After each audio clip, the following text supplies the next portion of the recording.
Welcome back, welcome back, welcome back.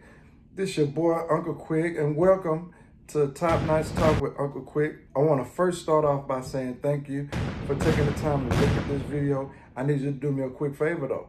I need you to click like, I need you to subscribe, and at the end of the video, if you feel you need to, go ahead and leave me a comment and we'll dialogue from there. I want to give a special shout out to everybody that watched my last video, because this video will be a continuation from the last video. I want to thank you all for the responses that was either good or bad. Either way, I felt good about it. And I wanted to make sure that I did reach out to everybody. And thank you so much for subscribing to my Facebook page too. So I want to make sure that you'll be able to catch anything I drop. You'll be able to catch it first. Now, I want to thank everybody for all the feedback, because it was it was very overwhelming, I must say, because I had a lot of ladies respond saying that they felt like I was female bashing when I actually wasn't. And then I got a lot of responses from the fellas, because the fellas was like, there was a certain group of fellas that felt like, I've been trying to explain that to women that they have dated in the past, as well as they might have felt under that category as an ain't shit dude, or felt that it had been dialogue about them that they were ain't shit dudes. So today's video is going to be the continuation from the ain't shit dude, but this time we're going to talk about suggestions on how to deter a young man from becoming an ain't shit dude, as well as try to provide some solutions on somebody that may be an ain't shit dude. It's going to be in depth, and of course I'm going to always keep it real, I'm going to always keep it honest, because to some people I may be considered an ain't shit dude. I don't know. So let me jump right into it. For anything that may become an issue or people may deem as an issue, the first thing we have to do is acknowledge and recognize that issue, right? So if a person may demonstrate the tendencies of somebody that's an ain't shit dude, they have to first acknowledge it. You, your girlfriends, everybody can talk about this dude being an ain't shit dude, but if nobody ever brings it to his attention, he don't even know it. He's just going through life, female to female, date this person, and nobody ever tells them. So first thing we have to do is acknowledge and let this person know, man, you got some ain't shit dude tendencies about you. Now, when you bring it to him, whether it's your dude or your homeboy, you have to identify the characteristics of what makes him an ain't shit dude. And I think that's where a lot of stuff gets misconstrued, because an ain't shit dude is a different dude to everybody. If a dude that goes on a job, works 3 months, quit that job, and he's looking for another job, or he can't maintain a level of employment on a consistent level, some people may deem him as an ain't shit dude. Or you got a dude that's got a bunch of kids, but he never spend no time with his kids. He don't pay his child support. He don't do this. He may be labeled and classified as an ain't shit dude. So there are several characteristics that a dude can fall under, depending on the person that's calling him an ain't shit dude. So first, again, we have to identify what this dude is that make him ain't shit, right? Just because he may not have played the game that you wanted him to play, or play the role that you wanted him to play, you label him an ain't shit dude, and he really not an ain't shit dude. So again, we have to find out what it is that makes somebody classify a guy as an ain't shit dude. As I broke down in my previous video, I actually talked about how a kid is growing up that becomes privileged. There are certain things that he don't have to do, blah, blah, blah. I broke it down in the last video. Y'all take the time. If you hadn't seen the video, go see the video. But what I wanted to do tonight to kind of bring it in full circle, I wanted to give y'all an outline of my life, my personal life, on how I became the man that I became, or the man that I am. So we're going to take a brief second. I'm going to take me a shot, and then we're going to jump right into it. As a young guy, 8, 9, 10, my mother passed away from a drug overdose. Now, before that time, my father had already hit the dope, right? So when my mother passed, I fell into a foster home system. So the foster home system, for those who may not know, It's like standing at the dice table at the Bellagio in Vegas, and you shaking the dice, you full of them drinks, you shaking them dice, and all the people around the table are cheering you on because they full of them drinks. And what's about to happen is you can either roll a 7 and hit, or you can crap out and go broke, right? So the foster care system is the same way. You may fall in a good home, hit that 7, boom, fall in a good home where people care about you. They're going to treat you like you one of their own and really try to instill some type of love and values into you. Then you have an opportunity of falling into a foster home where you're merely just a check and a check only. Fortunately, as well as unfortunately for me, I had an opportunity to fall into both of them. So I'm going to use the home where I was very fortunate at. So I was with a foster home family and the husband and the wife. And the husband told me, say, look, if you don't have basketball practice and you don't have football practice, every Saturday morning, I'm going to need you to get up and I'm going to need you to go out there and cut that yard.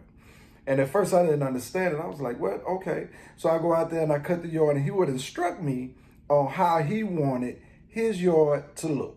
So there was certain corners of the yard he wanted very crisp, and he had all of the supplies that I needed to accomplish the job that he wanted me to complete.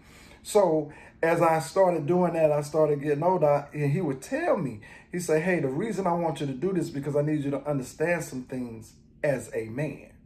So he instilled in me that wherever you lay your head, son, you want to make sure that wherever you lay your head is a reflection of yourself. If you feel that you're a top-notch dude, which I think I am, you should make sure that your yard should look like that.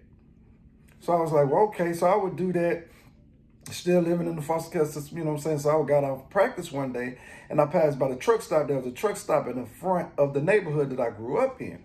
And so they had a sign out there that said, now hiring. So I stopped and I talked to the guy, and I was like, hey, you know, what is it that I can do if y'all hiring? He said, well, you know what? I can use you to help clean some of these trucks. So I was like, okay, cool. Sounds good to me. He said, look, you come to work Saturday morning, I'm going to pay you for the work that you've done as soon as you're completed on Saturday evening. So I was like, okay, cool. Mind you, I did not know the amount of work that was required to clean a truck and a 53-foot trailer. But I got out there and I did it, and the dude told me, you know, I would come every week and I work, and he would pay me. He would say, well, son, what I'm trying to do is teach you how to work, so you ain't got to be one of these dudes that's out here robbing, stealing, and killing, trying to get some money. You can get out here and go to work just like some of these guys out here that are doing. So for me, it taught me two things. It taught me that you got to have great work ethic. You got to show a level of consistency. But it also showed me future, if I wanted to start my own business, I could be a landscaper. You know, hustle up some money, get the supplies that I need, and I could start my own landscaping company. But it also taught me with the trucks that I could wash cars and open up a detail shop and work for myself.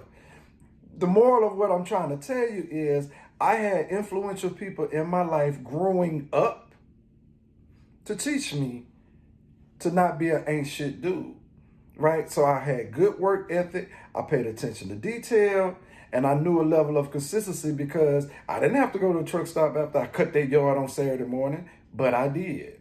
I got up at 6, made sure I cut the yard, made sure it was good. I was at the truck stop by 7. You know what I'm saying? So that work ethic, it was taught to me as a young man. Now, going back to my previous video about how the ain't shit dude is created at home because he don't have to do anything and everything is done for him, I often tell people, men, if you're dating a woman and she has a son and the father is not active in the son's father, or even if he is and you and him can get together and, hey, I'm being a part of his life, so I want to be able to give him some life skills. Because sometimes there are life skills that a woman can't teach a son to become a man with, right? So you have to be able to decipher the two and be able to do those things. Another example is like taking the trash out, as I mentioned in the previous video. If he understands that you got to take the trash out when the bag is full or the trash can is full, it's going to raise him to know, hey man, make sure you take that trash out. Because if you don't take the trash out, here are the consequences. The house starts to get a certain scent. You can't even throw away trash because the trash can is already full, and you expecting somebody else to take the trash out. So it's little bitty things that we get as young boys and young men that we take into adulthood. So ladies that's watching, these are the things that I was talking about that most men lack as boys growing up when there's no father or male role model around. Now, I'm going to take it and we're going to transition it to relationships. I didn't have a mother. I didn't have a father. So I didn't know how a man treats a woman, right? So I watched the people in the neighborhood that was married for 37, 40 years. People have been married 10 years, 5 years, whatever. So what I did, I sat from an observation standpoint and I watched how a guy gets up in the morning and he washes his wife's car and then he washes his car. I also noticed how the wife always has a nicer car than the husband. And I was like, man, that's some bullshit because I'm working too. You know what I'm saying? But I eventually learned and understood that these are some of the things that you do when you're trying to treat a woman right. In a dialogue that I had with one of the viewers, she felt that I was bashing women when I actually wasn't. So I asked her the question. I said, did you have any sons? She said no. I said, well, let me ask you some questions about your nephews. I said, do they know how to raise, do they know how to treat a woman? Do they know that when a man walks with a woman on a sidewalk, that the man's supposed to stand on the side of the curb to protect the woman from any traffic passing by? I know some grown ass dudes that don't even know that. But again, I use those examples because those are the examples that men are taught. And if a man knows that, the younger offspring and the younger generation, they're going to teach that. If a woman doesn't know that, she doesn't know to teach that. Like I said, it by no means was my previous video about bashing women, saying that y'all are the reason that y'all are creating the ain't shit dudes. I provided real life experiences that I've had several women reach out to me and tell me, you're absolutely right. I am a victim of that because I didn't know any better. As I stated in the earlier video, it was all done unknowingly. A lot of women try to shelter these kids and try to raise them up the best way that they can, and that's cool. But at the same time, there's just certain things that is required from a man to teach a young man growing up to become a man. You know, I've also said that you can read books and you can search online and you can do this and you can do that. But if you haven't felt it, you haven't seen it, you haven't lived it, it doesn't resonate with you. You know, as I explained to a lady who kind of went back and forth with me on the inbox about it, I was like, well, because she told me that, well, when a man reaches a certain age, he's supposed to just know how to be a man. And I was like, no. I say, so that's the equivalent of saying that a kid that grows up in India, once he becomes a man, he's automatically a doctor or a dentist or a gynecologist or a obstetrician. No, you got to be educated and taught those skills in order to claim that title. And that's what we have a lot of now with these dudes that's considered ain't shit dudes. To my fellas, we gonna switch it. For those dudes that are dating a woman that has a son, teach them. Teach them how to wash a car. Teach them how to walk on the curb when you're walking with a girl from school down the sidewalk. Teach them those things because it's still our job to teach them whether we're the biological father or not. For you biological fathers that have sons, teach them. It doesn't matter what your background is. If you've been to prison or you've been here and you did this and you did that, it's still your son. There's an old song called Daddy's Gone by Scarface and Big Mike off the Ghetto Boys album. And Scarface had a verse in the song that said, call your bitch up and tell her to make room for daddy. And he also said, take your kids to the park, buy them shit, it'll pay you later.